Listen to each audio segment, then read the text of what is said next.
Grabe naman kayo. Hindi nyo man lang nagawang hintayin si Rigor bago kayo kumain. Oras na ng pagkain eh. Pinagtabi ko na siya. Siguro hindi mo alam kung anong oras siya uuwi. Binabalitaan ka ba? Hindi. Kasi kabisado ko ang asawa ko. Pag ganitong gabi na, malamang nasa trabaho pa. Anong malamang? Nasa trabaho talaga siya, kumakayod.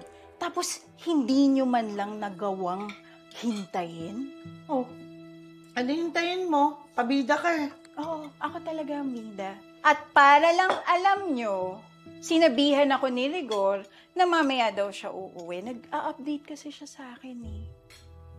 Pwede ikaw na. Ako na talaga. Kasi ako may pakialam, hindi kagaya mo. Pwede ba, Lena? Tumigil ka na. Ang dami mo sinasabi. Kung ano man ang gawin ni Rigor, hindi na ako natatakot. Alam mo kung bakit? Kasi nagawa niya na yung pinakamasakit na bagay. Yung lokohin ako.